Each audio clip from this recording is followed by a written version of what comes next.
Hi ಎಲ್ಲರಿಗೂ ನಮಸ್ಕಾರ. ಇವತ್ತಿನ ವಿಡಿಯೋದಲ್ಲಿ ನಾನು ಬೋಟ್ ನೆಕ್ ಡಿಸೈನ್ಗೆ ಯಾವ ಥರ ಡಿಸೈನ್ ಹಾಕೋದು ಅಂತ ತೋರಿಸ್ತಾ ಇದ್ದೀನಿ. ಇದು boat neck water drop shape ಅಂತ ಹೇಳಿ ಇದು ಕಸ್ಟಮರೇ ನನಗೆ ಕಳಿಸ್ಕೊಟ್ಟಿದ್ರು ಈ ಡಿಸೈನ್ನ. ಅದು ನನಗೆ ಕಳಿಸಿದ್ದು ಅವರು hand embroidery design. Hand embroidery ಡಿಸೈನಲ್ಲಿ ಬೀಡ್ಸು ಅದೆಲ್ಲ ಇತ್ತು, ಮತ್ತು ಜರ್ದೋಸಿ ಇತ್ತು. ಜರ್ದೋಸಿ ಅಂದರೆ ಹ್ಯಾಂಡ್ ಎಂಬ್ರಾಯ್ಡ್ರಿ ಮಾಡೋರಿಗೆ ಗೊತ್ತಿರುತ್ತೆ. ಆ ಜರ್ದೋಸಿಲಿ ಅದು ಜಾಸ್ತಿ ಬಾಳಿಕೆ ಬರೋಲ್ಲ ಬ್ಲೌಸು ಜರ್ದೋಸಿ ಹಾಕ್ಸ್ಕೊಂಡ್ರೆ, ಯಾಕಂದರೆ ಅದು ಸ್ಪ್ರಿಂಗ್ ಇರುತ್ತೆ. ಅದಕ್ಕೆ ನಾನು ಅವ್ರಿಗೆ ಸಜೆಸ್ಟ್ ಮಾಡಿದೆ. ಯಾಕಂತಂದರೆ ಹೇಳ್ಬೇಕಲ್ವ, ಇವಾಗ ತುಂಬ ಜನ ಒಂದು ಬ್ಲೌಸ್ ಸ್ಟಿಚ್ ಮಾಡಿಸ್ಕೊಂಡ್ರೆ ತುಂಬ ವರ್ಷಗಳ ಕಾಲ ಇಟ್ಕೊಂಡು ಹಾಕೋತಾರೆ. ಕೆಲವೊಬ್ರು ಜನ ಹಾಕೊಂಡ್ಮೇಲೆ ಸುಮ್ಮನೆ ಹಂಗೆ ಇಟ್ಬಿಡ್ತಾರೆ. ಅವ್ರಿಗೇನಿದ್ರು ಬ್ಲೌಸು ಅದು ಮಾಡಿಸ್ಕೊಂಡು ಹಾಕ್ಸ್ಕೋಬೇಕು ಅನ್ನೋ ಆಸೆ ಇರುತ್ತೆ, ಅವ್ರು ಹಾಕ್ಸ್ಕೋತಾರೆ. ಕೆಲವೊಬ್ರು ಇದೇ ಬ್ಲೌಸ್ನ ಸುಮಾರು ವರ್ಷಗಳ ಕಾಲ ಹಾಕೋಬೇಕು ಅನ್ನೋ ಆಸೆ ಇರುತ್ತೆ. ಅವರು ಅಂಥವ್ರಿಗೆ ಏನು ಮಾಡಬೇಕಂದ್ರೆ ನಾವು ಮಷಿನ್ ಎಂಬ್ರಾಯ್ಡ್ರಿ ಮಾಡ್ಕೊಳ್ಬೇಕು, ಮತ್ತು ಹ್ಯಾಂಡ್ ಎಂಬ್ರಾಯ್ಡ್ರಿಲಿ ಬಾಳಿಕೆ ಬರದೇ ಇರೋ ಐಟಮ್ ಎಲ್ಲ ಹಾಕಬಾರ್ದು. ಮತ್ತು ಇವಾಗ ನಾನು ಅದಕ್ಕೆ ಅವ್ರಿಗೆ ಸಜೆಸ್ಟ್ ಮಾಡಿ ಅದೇ ಡಿಸೈನ್ನ ನಾನು ಮಷಿನ್ ಎಂಬ್ರಾಯ್ಡ್ರಿಲಿ ಮಾಡ್ತಾಯಿದ್ದೀನಿ. ಈ ಡಿಸೈನು ತುಂಬ ಚೆನ್ನಾಗಿ ಬಂತು. ನಾನು ಥಂಬ್ನೈಲಲ್ಲಿ ಹಾಕಿದ್ದೀನಿ.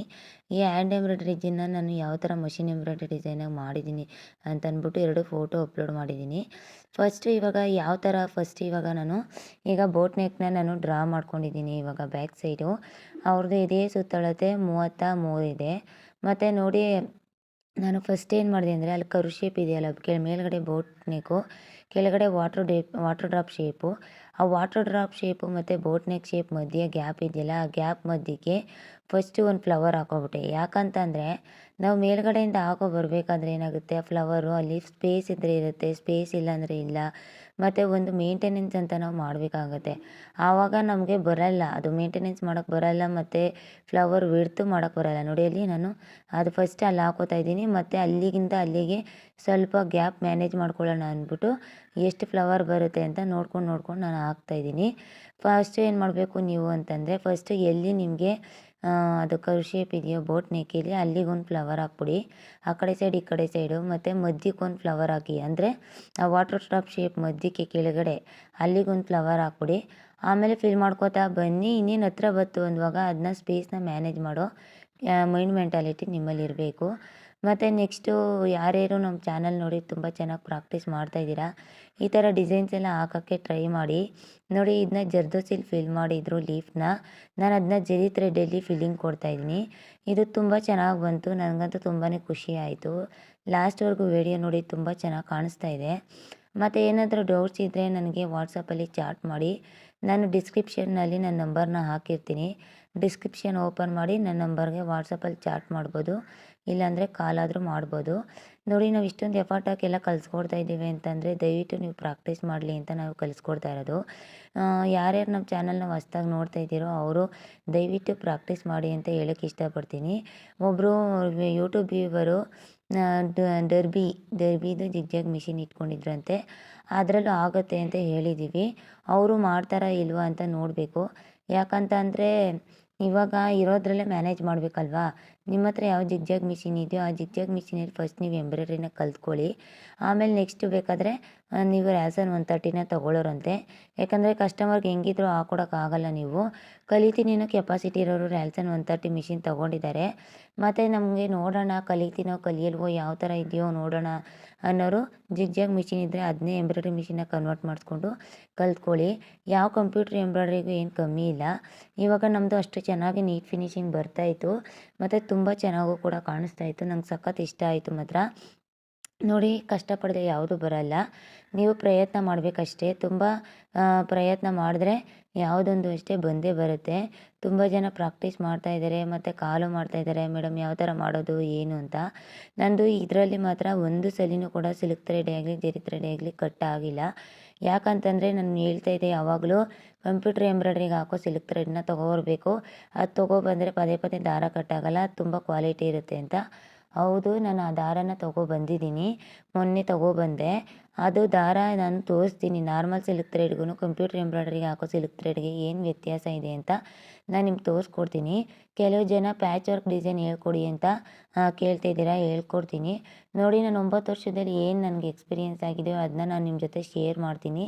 ನೀವು ಅದನ್ನು ಚೇಂಜಸ್ ಮಾಡ್ಕೊಳ್ಳೋದಾದರೆ ನಿಮಗೆ ಒಳ್ಳೆಯದು ಅಂತ, ನಾವು ಹೇಳ್ತಾ ಇರೋ ಮಾಹಿತಿ ಚೆನ್ನಾಗಿದೆ, ಒಳ್ಳೆ ಮಾಹಿತಿ ಅಂತ ಅನಿಸಿದ್ರೆ ನೀವು ಚೇಂಜ್ ಮಾಡ್ಕೊಳ್ಳಿ. ಯಾಕಂತಂದರೆ ಏನಪ್ಪ ನೀವು ಮುಂದೆ ಬರೋದು ನಿಮಗೆ ಮುಖ್ಯ ಆಗಿರುತ್ತೆ. ಅದು ನಿಮ್ಮ ಅನಿಸಿಕೆಗಳು, ನಿಮ್ಮ ಎಕ್ಸ್ಪೀರಿಯೆನ್ಸ್ ಹೇಗಾಗ್ತಾಯಿದೆಯೋ ಅದು ನೀವು ಚೇಂಜಸ್ ಮಾಡ್ಕೊಳ್ಳೋದಾದರೆ ನಿಮ್ಮ ಎಕ್ಸ್ಪೀರಿಯೆನ್ಸ್ ಮೇಲೆ ನೀವು ಚೇಂಜ್ ಮಾಡ್ಕೊಳ್ಳಿ. ಇಲ್ಲ ಅಂತಂದರೆ ನಾವು ಹೇಳ್ಕೊಡೋದು ನಮ್ಮ ಎಕ್ಸ್ಪೀರಿಯೆನ್ಸಲ್ಲಿ ನಾವೇನು ಹೇಳ್ಕೊಡ್ತಾ ಇದ್ದೀವೋ ಅದು ನೀವು ಕಲಿಬೇಕು ಅನಿಸಿದ್ರೆ ಅದನ್ನ ನೀವು ಚೇಂಜ್ ಮಾಡ್ಕೊಳ್ಳಿ. ನೋಡಿ, ಈ ಫೀಲ್ಡಲ್ಲಿ ಎಕ್ಸ್ಪೀರಿಯೆನ್ಸ್ ಆಗಿ ನಮ್ಗೆ ಅನುಭವ ಆಗದೇ ಯಾವ ಕಾರಣಕ್ಕೂ ನಾವು ಕಲಿಯೋಕ್ಕಾಗಲ್ಲ. ಯಾಕಂತಂದರೆ ಇದು ನಮಗೆ ಎಕ್ಸ್ಪೀರಿಯೆನ್ಸ್ ಆಗಲೇಬೇಕು. ಯಾಕಂದರೆ ನಾವು ಪಾಯಿಂಟ್ ಟು ಪಾಯಿಂಟ್ ನಾನು ನಿಮ್ಗೆ ಹೇಳ್ಕೊಟ್ಟಿರ್ಬೋದು, ಬಟ್ ಆದರೆ ನಾವು ಪಾಯಿಂಟ್ ಟು ಪಾಯಿಂಟ್ ಹೇಳ್ಕೊಟ್ಟಿರೋದು ನಿಮ್ಮ ತಲೆ ಒಳಗಡೆ ಹೋಗಿದ್ರೂ ಕೂಡ ಅದು ನಿಮಗೆ ಜ್ಞಾಪನ ಇರಲ್ಲ. ಈ ಥರ ಆದರೆ ಈ ಥರ ಆಗುತ್ತೆ ಅಂತ ನಿಮಗೆ ತಿಳಿದಿರಲ್ಲ. ನೀವು ಮಾಡ್ತಾ ಮಾಡ್ತಾ ಮಾಡ್ತಾ ನಿಮಗೆ ಎಕ್ಸ್ಪೀರಿಯೆನ್ಸ್ ಆಗಿ ಅದನ್ನ ಚೇಂಜಸ್ ಮಾಡಿಕೊಂಡು ನೀವು ಒಂದು ಫಿನಿಶಿಂಗ್ ಅಂತ ಬಂದಾಗ ಈ ಥರ ಎಲ್ಲ ಈ ಥರ ಮಾಡಿದ್ರೆ ಇದು ಫಿನಿಶಿಂಗ್ ಬರುತ್ತೆ, ಈ ಥರ ಎಲ್ಲ ಈ ಥರ ಕೂರಿಸಿದ್ರೆ ಫಿನಿಶಿಂಗ್ ಬರುತ್ತೆ. ನಾನಿವಾಗ ಹೇಳ್ಕೊಡ್ತಾ ಇರ್ಬೋದು ನಿಮಗೆ. ನೋಡಿ ಮ್ಯಾಮ್, ಅಲ್ಲಿ ಕರುಶೇಪರ ಹತ್ರ ನೀವು ಫ್ಲವರ್ ಕೂರಿಸ್ಬಿಡಿ, ಮಿಡ್ಗೊಂದು ಫ್ಲವರ್ ಕೂರಿಸ್ಬಿಡಿ, ಅದು ಫಿನಿಶಿಂಗ್ ನೀಟಾಗಿ ಬರುತ್ತೆ ಅಂತ. ಬಟ್ ನಾನು ಬಾಯಲ್ಲಿ ಸುಲಭವಾಗಿ ಹೇಳ್ಬಿಡ್ತೀನಿ, ಆದರೆ ನೀವು ಮಾಡೋರಿಗೆ ತುಂಬಾ ಕಷ್ಟ ಆಗ್ತಾಯಿರುತ್ತೆ. ಯಾಕಂದರೆ ಅಲ್ಲಿಂದ ಫ್ಲವರ್ನ ಮ್ಯಾನೇಜ್ ಮಾಡೋ ಕೆಪಾಸಿಟಿ ನಿಮ್ಗೆ ಬೇಕಲ್ವಾ. ನಾನು ನನ್ನ ಎಕ್ಸ್ಪೀರಿಯೆನ್ಸ್ ಮಾಡ್ಕೊಂಡಿರೋ ಪ್ರಕಾರ ಮತ್ತು ನಾನು ಫೀಲಿಂಗ್ ಮಾಡ್ಕೊಂಡಿರೋ ಪ್ರಕಾರ ನಾನೇನು ಮಾಡಿದ್ದೀನಿ ಅಂತಂದರೆ ನಾನು ಮಾಡ್ತಾಯಿದ್ದೀನಿ, ಡ್ರಾಯಿಂಗ್ ಮಾಡ್ತಾಯಿದ್ದೀನಿ. ನಾನು ಆ ಥರ ಒಂದು ಕ್ಯಾಚಪ್ ಅಂತ ಒಂದು ಎಕ್ಸ್ಪೀರಿಯೆನ್ಸ್ ಅಂತ ನಾನು ತೊಗೊಂಡಿದ್ದೀನಿ. ಓಕೆನಾ. ಆದರೆ ಏನಪ್ಪ, ನೀವು ಅದೇ ಥರ ಒಂದು ಎಕ್ಸ್ಪೀರಿಯೆನ್ಸ್ ಅಂತ ತೊಗೋಬೇಕಲ್ವಾ, ಅದಕ್ಕೆ ಹೇಳ್ತಾ ಇರೋದು. ನೋಡಿ, ತುಂಬ ಜನ ಪಾಪ ಕಾಲ್ ಮಾಡ್ತಾರೆ, ಕಲಿಬೇಕು ಅಂತ ಹೇಳ್ತಾರೆ. ನೋಡಿ, ಕೆಲವೊಬ್ಬರು ಡೈಲಿ ಪ್ರಾಕ್ಟೀಸ್ ಮಾಡ್ತಾಯಿದ್ದೀರಾ, ಕೆಲವೊಬ್ಬರು ಡೈಲಿ ಪ್ರಾಕ್ಟೀಸ್ ಮಾಡ್ತಾಯಿಲ್ಲ. ದಯವಿಟ್ಟು ಡೈಲಿ ಪ್ರಾಕ್ಟೀಸ್ ಮಾಡಿ ಅಂತ ನಾನು ಹೇಳೋಕ್ಕೆ ಇಷ್ಟಪಡ್ತೀನಿ. ನೋಡಿ, ಇದು ನಾನು ನಿಮಗೆ ಬೀಡ್ಸ್ ಪ್ರೆಸ್ಸಿಂಗ್ ಮಿಷಿನ್ ಕೂಡ ತೊಗೊಬಂದಿದ್ದೀನಿ. ಬೀಡ್ಸ್ ಪ್ರೆಸ್ಸಿಂಗ್ ಮಿಷಿನ್ನ ಯಾವ ಥರ ಯೂಸ್ ಮಾಡೋದು ಅಂತ ನಾನು ನಿಮ್ಗೆ ತೋರಿಸ್ಕೊಡ್ತೀನಿ. ಅದು 1 mm ಇಂದ ಹಿಡಿದು 4 mm ವರೆಗೂ ಇದೆ. 1 mm, 1.5, 2, 2.5, 3, 3.5 ಆ ಥರ ಇದೆ ಅಂತ ಅನ್ಕೋತೀನಿ. ಅವ್ರಿಗೂ ಹೇಳೋಕ್ಕೆ ಗೊತ್ತಾಗಿಲ್ಲ. ನಾನು ಅದನ್ನ ನೋಡಿಕೊಂಡು ಬೀಡ್ಸ್ ಇನ್ನೂ ತೊಗೊಂಡಿಲ್ಲ. ಬೀಡ್ಸ್ ತೊಗೊಂಡು ಬಂದಮೇಲೆ ಬ್ಲೌಸ್ಗೆ ಯಾವ ಥರ ಪ್ರೆಸ್ಸಿಂಗ್ ಮಾಡೋದು, ಅದರಿಂದ ಅಮೌಂಟ್ನ ನೀವು ಯಾವ ಥರ ಸಂಪಾದನೆ ಮಾಡೋದು, ಅದಕ್ಕೆ ಯಾವುದೇ ಥರ ಎಕ್ಸ್ಪೀರಿಯೆನ್ಸ್ ಬೇಕಾಗಿಲ್ಲ. ಜಸ್ಟ್ ಬೀಡ್ಸ್ನ ಇಟ್ಬಿಟ್ಟು ಕೆಳಗಡೆ ಅದು ಲಾಕಿಂಗ್ದೊಂದು ಚಿಕ್ಕದು ಒಂದು ಲಾಕಿಂಗ್ ಕೊಡ್ತಾರೆ. ಆ ಲಾಕಿಂಗ್ನ ಇಟ್ಬಿಟ್ಟು ಸ್ಟ್ಯಾಪ್ಲರ್ ಪಿನ್ ಬರುತ್ತೆ ಗೊತ್ತಾ, ಬುಕ್ಸ್ಗೆ ಸ್ಟ್ಯಾಪ್ಲರ್ ಮಾಡೋದು, ಆ ಥರ ಬೀಡ್ಸ್ನ ಪ್ರೆಸ್ ಮಾಡಿದ್ರೆ ಬಟ್ಟೆಗೆ ಮುಗೀತು. ಅದು ಬೀಡ್ಸ್ ಪ್ರೆಸ್ಸಿಂಗ್ ಆಯ್ತು ಅಷ್ಟೇ. ಅದಕ್ಕೆ ಯಾವುದೇ ಥರ ಎಕ್ಸ್ಪೀರಿಯೆನ್ಸ್ ಬೇಕಾಗಿಲ್ಲ. ಬ್ಲೌಸ್ಗೆ ಯಾವ ಥರ ಬೀಡ್ಸ್ನ ಪ್ರೆಸ್ ಮಾಡೋದು, ಅದರಿಂದ ನಾವು ಎಷ್ಟು ದುಡ್ಡನ್ನು ಸಂಪಾದನೆ ಮಾಡಬೇಕು, ಮತ್ತು ಅದರಿಂದ ನಾವು ಯಾವ ಥರ ದುಡ್ಡನ್ನ ಸಂಪಾದನೆ ಮಾಡಬೇಕು, ಕಸ್ಟಮರ್ಗೆ ಯಾವ ಥರ ಅಟ್ರಾಕ್ಷನ್ ಆಗೋ ಥರ ಹೇಳಬೇಕು ಅಂತ ನಾನು ನಿಮಗೆ ಹೇಳ್ಕೊಡ್ತೀನಿ. ನೋಡಿ, ಇವಾಗ ನನಗೆ ಹ್ಯಾಂಡ್ ಎಂಬ್ರಾಯ್ಡ್ರಿ ಮಾಡಿ ಅಂತ ಹೇಳಿದ್ರು ಅವರು ಕಸ್ಟಮರು. ನಾನು ಇದೇ ಡಿಸೈನ್ನ ಹ್ಯಾಂಡ್ ಎಂಬ್ರಾಯ್ಡ್ರಿ ಮಾಡಿದರೆ ಒಂದು ದಿನ ಫುಲ್ಲು ತೊಗೊಳ್ಳೋದು. ಅದು ಲೀಫ್ ಬೇರೆ ಜರ್ದೋಸಿ ಬೇರೆ ಇದೆ. ಒಂದಿನ ಏನು ಬೇಕಾದ್ರೆ 2 ದಿನವೇ ತೊಗೊಳ್ಳೋದು. ಜರ್ದೋಸಿನ ನಿಧಾನದಲ್ಲಿ ಕೂರಿಸ್ಕೊಬರ್ಬೇಕು. ತುಂಬ ಫಾಸ್ಟಾಗಿ ಕೂರಿಸ್ತು ಅಂತಂದರೆ ಅದು ಫಿನಿಶಿಂಗ್ಗೆ ಹೋಗ್ಬಿಡುತ್ತೆ. ನಾನು ನೋಡಿ ಈ ಡಿಸೈನ್ನ 1 ಅವರಲ್ಲಿ ಮಾಡಿಬಿಟ್ಟೆ, ಬ್ಯಾಕ್ ಡಿಸೈನ್ನ. ಅದೇ 1 ಅವರಲ್ಲಿ ಇವಾಗ ನಾನು ಮಾಡಿದೆ. ಇವಾಗ ನಾನು ಹ್ಯಾಂಡ್ ಎಂಬ್ರಾಯ್ಡ್ರಿ ಮಾಡಿದ್ದೆ ಈ ಬ್ಲೌಸ್ ಡಿಸೈನ್ನ ಅಂತ ಅಂದರೆ 1200 ರೂಪಾಯಿ ತೊಗೋತಿದ್ದೆ. ಯಾಕಂದರೆ ಇದು ಜರ್ದೋಸಿ ವರ್ಕು. ನೋಡೋಕ್ಕೆ ಸಿಂಪಲ್ಲಾಗೇ ಇದ್ದರೂ ಅದು ಜರ್ದೋಸಿ ಕೂರಿಸೋದು ತುಂಬಾ ಕಷ್ಟ. ಅದಕ್ಕೆ ನಾನು 1200 ರೂಪಾಯಿ ತೊಗೋತಿದ್ದೆ. ಬಟ್ ಇದು ಮಷಿನ್ ಎಂಬ್ರಾಯ್ಡ್ರಿ ಆಗೋದ್ರಿಂದ 1 ಅವರಲ್ಲಿ ಬ್ಯಾಕ್ ಡಿಸೈನ್ ಮುಗಿಸಿದ್ದೀನಿ. 1/2 ಅವರಲ್ಲಿ ಫ್ರಂಟ್ ಡಿಸೈನು. ತೋಳಿಗೆ ಸಿಂಪಲ್ಲಾಗಿ ಚಿಕ್ಕ ಚಿಕ್ಕ ಬುಟಾಸ್ ಹಾಕೋದು ಅಷ್ಟೇ. ಅದಕ್ಕೆ ಸಣ್ಣ ಸಣ್ಣ ಬುಟಾಸ್ ಹಾಕ್ಬಿಟ್ಟು ಕೊಡ್ತೀನಿ. ಇದೇನಿದ್ರು 2 ಅವರಲ್ಲಿ ಮುಗ್ದೋಗುತ್ತೆ ಕೆಲಸ. Hand embroidery 2 days, machine embroidery 2 ಅವರು. ಎಲ್ಲಿಂದ ಎಲ್ಲಿಗೆ ನಮ್ಮ ಕೆಲಸ ಲೆಕ್ಕ ಹಾಕ್ಕೊಳ್ಳಿ. ನಾವು ಪ್ರಾಕ್ಟೀಸ್ ಮಾಡಬೇಕಂದ್ರೆ ಎಷ್ಟು ಕಷ್ಟ ಆಗುತ್ತೆ ಅಂತ ನೀವೇ ಯೋಚನೆ ಮಾಡಿ. ತುಂಬಾ ಕಷ್ಟ ಇದೆ. ಅದಕ್ಕೆ ಯೋಚನೆ ಮಾಡಿ ಕಸ್ಟಮರ್ ಜೊತೆ ಯಾವುದೇ ಒಂದು ಬ್ಲೌಸ್ ಡಿಸೈನ ಒಪ್ಕೋಬೇಕಾದ್ರೆ ಯೋಚನೆ ಮಾಡಿ ಒಪ್ಕೊಳ್ಳಿ. ಯಾಕಂತಂದರೆ ನಾವು ಒಪ್ಕೊಬಿಡ್ತೀವಿ, ಅದರಿಂದ ನಮಗಾಗೋ ಲಾಸು, ನಮಗಾಗೋ ಟೈಮಿಂಗ್ ಸೇವು, ಮತ್ತು ನಮಗಾಗುವಂಥ ಮೆಟೀರಿಯಲ್ ಐಟಮ್ಸು.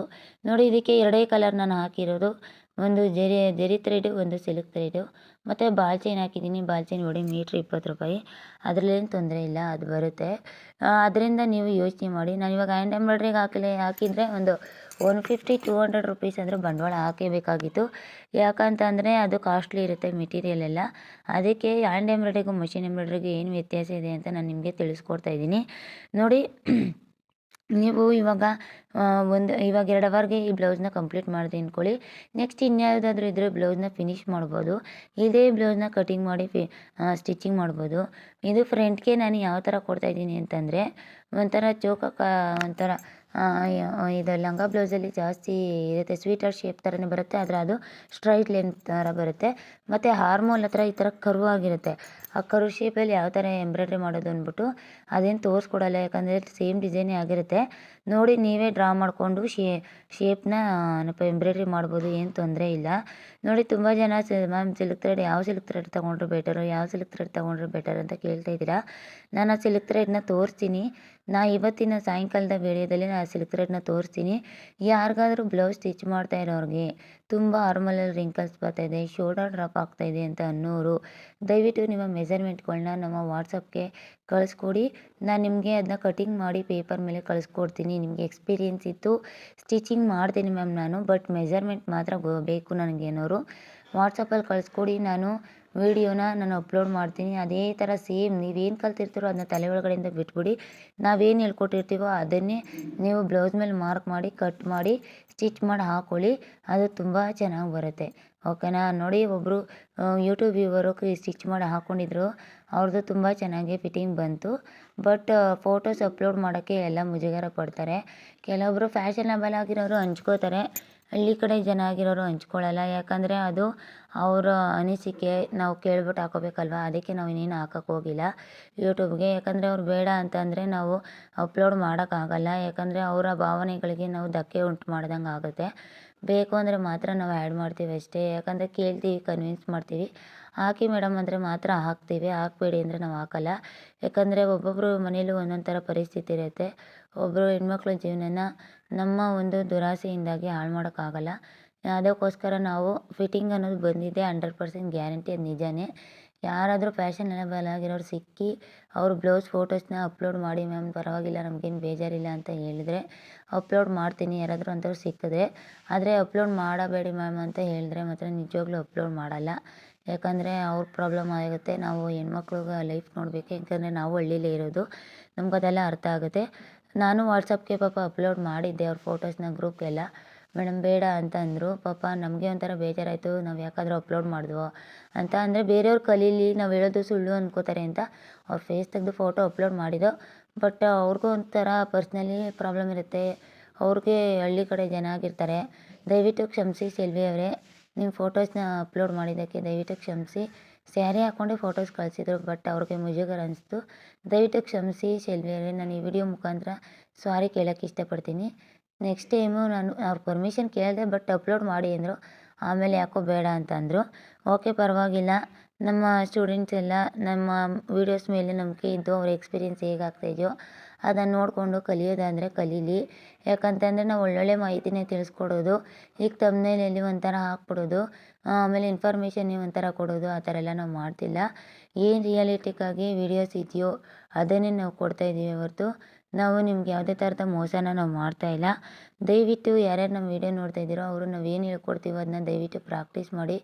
ಪ್ರಾಕ್ಟೀಸ್ ಮಾಡಿಲ್ಲ ಅಂದರೆ ಯಾವ ಕಾರಣಕ್ಕೂ ಬರಲ್ಲ. ಆಮೇಲೆ ನೆಕ್ಸ್ಟು ನಾನು ಇದನ್ನ ಮ್ಯಾನಿಕ್ಯೂರ್ ಮೇಲೆ ಈ ಬ್ಲೌಸ್ನ ಅಪ್ಲೈ ಮಾಡಿ ಅಪ್ಲೋಡ್ ಮಾಡ್ತೀನಿ ಫೋಟೋಸ್ನ. ಮ್ಯಾನಿಕ್ಯೂರ್ ಮೇಲೆ ಆದರೆ ಅಪ್ಲೋಡ್ ಮಾಡ್ಬೋದು. ಯಾಕಂದರೆ ಕಸ್ಟಮರು ಕೊಡ್ತಾರೋ ಕೊಡಲ್ವೋ ಗೊತ್ತಿಲ್ಲ, ಅದು ಇಮೇಜು ಕೊಡಲ್ಲ ಬಿಡಿ. ಯಾಕಂದರೆ ಹಳ್ಳಿ ಸೈಡ್ ಜನ ಅದೇ ಥರನೇ. ನೋಡಿ ನಂದು ಶೇಪು ನಾನು ಫಸ್ಟೇ ಡ್ರಾ ಮಾಡ್ಕೊಂಡಿಲ್ಲ ಶೇಪ್ನ, ಮತ್ತು ಬಾಲ್ ಚೈನು ಅಷ್ಟೇ ಫಸ್ಟೇ ನಾನು ಸ್ಟಿಕ್ ಮಾಡ್ಕೊಂಡಿಲ್ಲ. ಯಾಕಂತಂದರೆ ಅದೆಲ್ಲ ಫಸ್ಟೇ ಸ್ಟಿಕ್ ಮಾಡ್ಕೊಬಿಟ್ರೆ ನಾವು ಫ್ಲವರೆಲ್ಲ ನೀಟಾಗಿ ಫಿಲ್ಲಿಂಗ್ ಮಾಡ್ಕೊಳಕ್ಕಾಗಲ್ಲ. ಇವಾಗ ಇಲ್ಲಿ ಎಷ್ಟು ಸ್ಪೇಸ್ ಇದೆಯೋ ಆ ಸ್ಪೇಸಲ್ಲೇ ನಾನು ಬಾಲ್ ಚೈನ್ನ ಫಿಲ್ ಬರ್ತೀನಿ. ಯಾಕಂತಂದರೆ ಇದು ಲೀಫ್ ಮೇಲೆ ಹೋಗಿ ಬಾಲ್ ಚೈನ್ ಕೂತ್ಕೊಂಡ್ರು ಏನು ತೊಂದರೆ ಇಲ್ಲ, ಅದೇನು ಅಸಹ್ಯವಾಗಿ ಕಾಣಲ್ಲ. ನೋಡಿ ನಾನು ಬಾಲ್ ಚೈನ್ನ ಫಿಲ್ ಮಾಡಬೇಕಾದ್ರೆ ಅದು ನೀಡಲ್ಲಿ ಹೋಗಿ ಬಾಲ್ ಚೈನ್ ಮೇಲೆ ಕೂತ್ಕೊಬಿಡ್ತು. ಅದು ಬಾಲ್ ಚೈನ್ ಮೇಲೆ ಕೂತ್ಕೊಂಡಿರೋದಕ್ಕೆ ಅದು ನೀಡಲ್ಲು ಸ್ವಲ್ಪ ಡ್ಯಾಮೇಜ್ ಆಗಿಬಿಡ್ತು. ಅದು ಬಾಲ್ ಚೈನು, ಆ ಬಾಲ್ ಚೈನ್ ಡ್ಯಾಮೇಜ್ ಆಗಿರುವಾಗ ನೋಡಿ ನಾನು ಎಷ್ಟು ನಿಧಾನದಲ್ಲಿ ಫಸ್ಟು ಅದನ್ನ ಫಿಲ್ ಮಾಡ್ಕೊತಾ ಇದ್ದೀನಿ. ಬಟ್ ಫೈನಲಿ ಅದು ನಾನು ಡ್ಯಾಮೇಜ್ ಮಾಡಿ ಎಕ್ಸ್ಟ್ರಾ ಬಾಲ್ ಚೈನ್ ಅಟ್ಯಾಚ್ ಮಾಡಿರೋದು ಕಾಣಲಿಲ್ಲ. ಆ ಥರ ನಾವು ಸ್ಟಿಚ್ ಮಾಡಬೇಕಾಗತ್ತೆ. ಅದು ಕರ್ವ್ ಶೇಪಲ್ಲಿ ಸ್ವಲ್ಪ ಅದು ರಿಂಗು ಸ್ವಲ್ಪ ಅಗಲ ಇತ್ತಲ್ವ, ಅಂದರೆ 40 ನಂಬರ್ ರಿಂಗ್ ಹಾಕ್ಕೊಂಡಿದ್ವಿ. ಆ 40 ನಂಬರ್ ರಿಂಗ್ ಹಾಕ್ಕೊಂಡಿರ್ಬೇಕಾದ್ರೆ ಏನಾಯ್ತಂದರೆ ಅದು ಸ್ಪೇಸ್ ಕಮ್ಮಿ ಇರುತ್ತೆ, ಬಾಡಿದು ಮಷಿನ್ ಬಾಡಿದು ಸ್ಪೇಸ್ ಕಮ್ಮಿ ಇರುತ್ತೆ. ನಾವು ಈ ಥರ ಸ್ವಲ್ಪ ಎನ್ಲಾರ್ಜ್ ಆಗಿ ಡಿಸೈನ್ ಎಲ್ಲ ಮಾಡಿದಾಗ ನಾವು ಟರ್ನಿಂಗ್ ಪಾಯಿಂಟಲ್ಲಿ ಸ್ವಲ್ಪ ತೊಗೊಳೋದು ಸ್ವಲ್ಪ ಕಷ್ಟ ಆಗುತ್ತೆ. ಇದನ್ನು ರಿಮೂವ್ ಮಾಡಿ ಕೆಲವೊಬ್ಬರು ಹಾಕೊಳ್ಳೋರು ಹಾಕೋಬೋದು. ಬಟ್ ಹಾಕೊಳ್ದೇ ಇರೋರು ಅದನ್ನೇ ನಿಧಾನಕ್ಕೆ ಸ್ವಲ್ಪನೇ ತಿರ್ಗಿಸ್ಕೊಂಡು ಮಾಡಬೇಕು. ಬಟ್ ನಂದೇನಾಯ್ತಂದರೆ ತಿರ್ಗಿಸ್ಕೊಳ್ಳೋವಾಗ ಸ್ವಲ್ಪ ನೀಡಲ್ಲಿ ಹೋಗಿ ಬಾಲ್ ಚೈನ್ ಮೇಲೆ ಕೂತ್ಬಿಟ್ಟಿತ್ತು. ಸ್ವಲ್ಪ ಕ್ಲಿಯರಿಟಿಯಾಗಿ ವೀಡಿಯೋ ಕಾಣಿಸ್ತಾ ಇಲ್ಲ ಅಂದರೆ ಬೇಜಾರು ಮಾಡ್ಕೊಬೇಡಿ. ನಾವು ಆದಷ್ಟು ಟ್ರೈ ಮಾಡ್ತಾಯಿದ್ದೀವಿ, ಕ್ಯಾಮ್ರಾ ತೊಗೊಂಡ್ರೆ ಕ್ಲಿಯರಿಟಿ ಬರುತ್ತೆ ಅಂತ ಹೇಳ್ತಾ ಇದ್ದಾರೆ. ಬಟ್ ಎಲ್ಲದಕ್ಕೂ ಒಂದೇ ಸಾರಿ ಬಂಡವಾಳ ಹಾಕೋಕ್ಕಾಗಲ್ಲ. ಸ್ವಲ್ಪ ಪ್ರಾಬ್ಲಮ್ಸ್ ಇದೆ. ಆ ಪ್ರಾಬ್ಲಮ್ಸ್ ಎಲ್ಲ ನಾನು ಸಾಲ್ವ್ ಮಾಡ್ಕೋಬೇಕು. 40,000 30,000 ಇಲ್ಲದೆ ಯಾವ ಕ್ಯಾಮ್ರಾನೂ ಬರಲ್ಲ. ಬಟ್ ನಾವು ಅಷ್ಟೊಂದೆಲ್ಲ ಬಂಡವಾಳ ಹಾಕಿ ಏನು ಮಾಡೋದು ಇವಾಗ.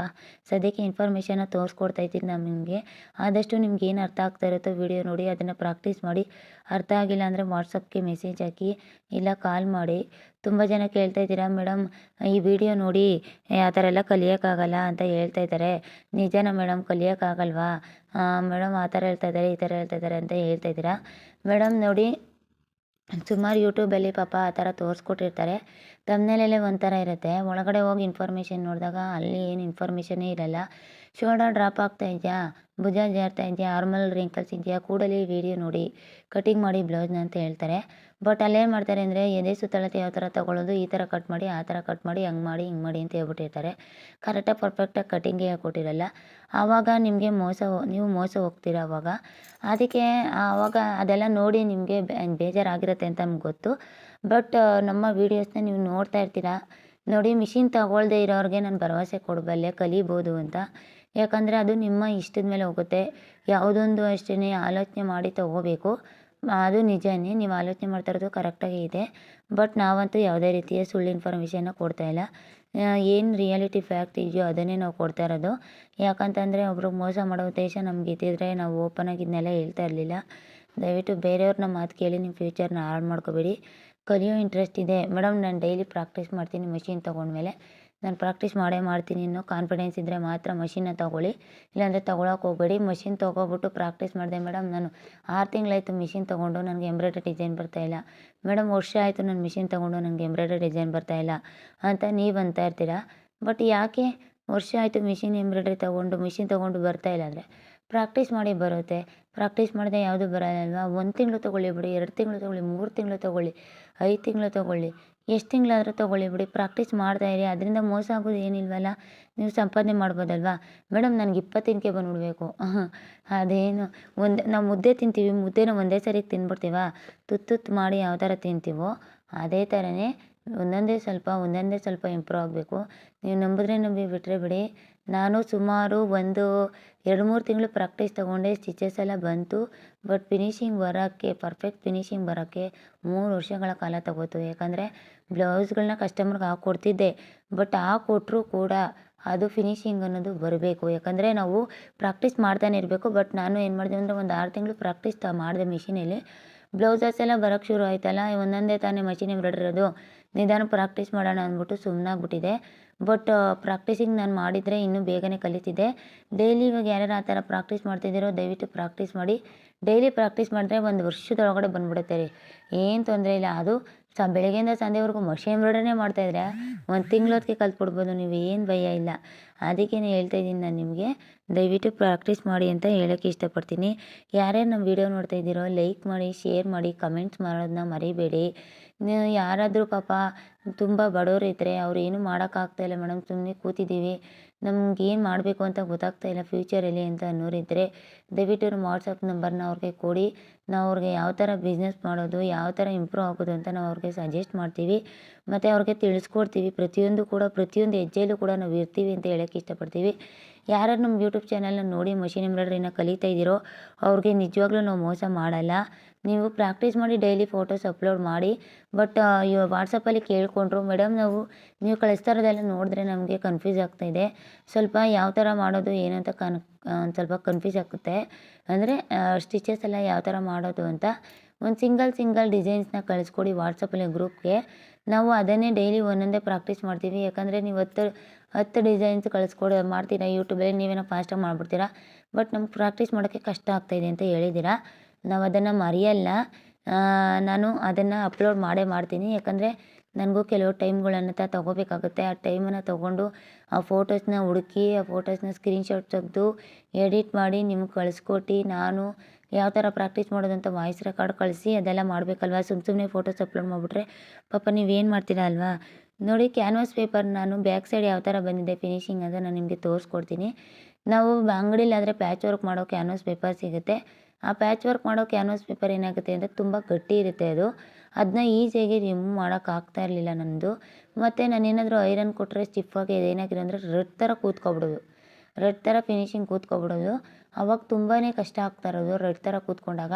ಅದನ್ನು ಒಂಥರ ಐರನ್ ಮಾಡಿದ್ರೆ ಅದು ಟ್ರಾನ್ಸ್ಪರೆಂಟ್ ಸ್ಯಾರಿ ಆಗಿದ್ದರೆ ಬ್ಯಾಕ್ ಸೈಡೆಲ್ಲ ಕಾಣ್ತದು. ಇವಾಗ ನಾನು ಇದಕ್ಕೆ ತೋರಿಸ್ತೀನಿ ಯಾವ ಥರ ಬಂದಿದೆ ಇದು ಅಂತ. ಇದು ಇವಾಗ ಫಿನಿಶ್ ಆಯಿತು. ಇದೆಲ್ಲ ಫಿನಿಶಿಂಗ್ ಆದಮೇಲೆ ಫೈನಲಿ ಲುಕ್ ಈ ಥರ ಬಂತು. ತುಂಬ ಗ್ರ್ಯಾಂಡ್ ಲುಕ್ಕೇ ಬಂತು. ನೋಡಿ ಇದು ಬ್ಯಾಕ್ ಸೈಡ್ ಯಾವ ಥರ ಬಂದಿದೆ ಅಂತ.